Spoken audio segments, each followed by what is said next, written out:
काय सांगायला आज तुम्ही कशा पद्धतीने महानगरपालिकेला गतिमान करणार आहात?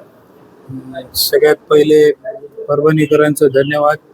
आणि आज परभणी महानगरपालिकामध्ये आम्ही उपमहापौर या पदाचा कारभार सांभाळताना कुठेतरी प्रशासनातले काम हे गतिमान करण्यासाठी आज कॅबिनचं एक छोट्या स्वरूपात एक उद्घाटन केलं. आणि इथून परभणी शहरातले जे बी काही विकास कामं आहेत तर ते लवकरच आम्ही इथून गतिमान करण्याचा प्रयत्न करणार आहोत. तब्बल 100 कोटीचं कर्ज आपल्या महानगरपालिकेचे आहे आणि जीएसटीचे 75 कोटी रुपये आपल्याला अद्याप मिळालेले नाही.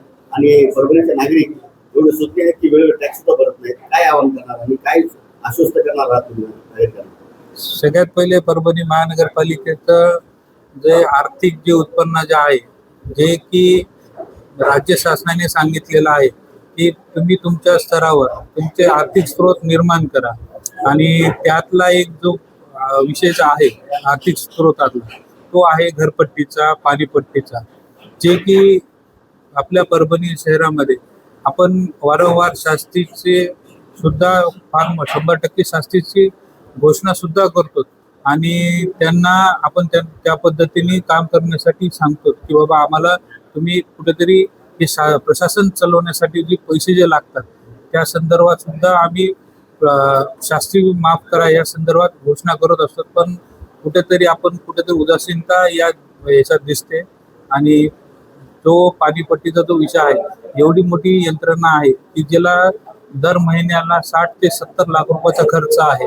आणि तो आपण एक परभणीकर या नात्याने जर पाणीपट्टी आणि घरपट्टीचं ही जर रेग्युलर जर भरली तर लोकांना जे भेटणाऱ्या ज्या सुविधा आहेत किंवा कचऱ्याची गाडी असो किंवा साफसफाईची आहे तर हे कुठेतरी गतिमान होण्यासाठी याला लागतात पैसे. तर ह्या टॅक्सच्या स्वरूपात जर सर्व परभणीकरांनी मिळून एक तिलानी जर आपण हे टॅक्स वगैरे पेड केले तर परभणी शहरावर महानगरपालिकेवर जे आर्थिक जे संकट आहे ते कुठेतरी दूर होईल. प्रभाग क्रमांक 1 मध्ये 100% टॅक्स वसुली होते तुमच्या प्रभागामध्ये, इतर प्रभागात होत नाही, त्यांना काय आव्हान करणार? परभणी शहरामध्ये ज्यावेळेस मी आता ही तिसऱ्यांदा मी निवडणूक लढवली आहे तर ज्यावेळेस लोकांचा जेव्हा नगरसेवक या नात्याने मी त्यावेळेस लोकांमध्ये जातो तर आमच्या परभणी शहर महानगरपालिकेच्या अधिकारी त्यांच्यापर्यंत पोहोचत नाही.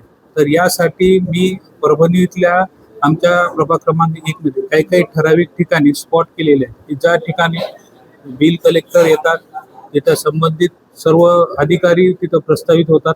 आणि त्यांना तिथं येऊन आम्ही आव्हान करतो की बाबा महानगरपालिकेचे अधिकारी आलेले, बिल कलेक्टर आले आणि आपण तिथं येऊन त्यांचा टॅक्स पेड करावा आणि जो काही शास्तीचा जो 100% जो आहे तो फायदा तुम्ही घ्यावा हे आम्ही त्यांना प्रोत्साहित करतो. त्यामुळे प्रभाग क्रमांक 1 मध्ये ही 100% शास्ती माफ 100% जे वसुलीचे आहे ती करण्यात येत आहे.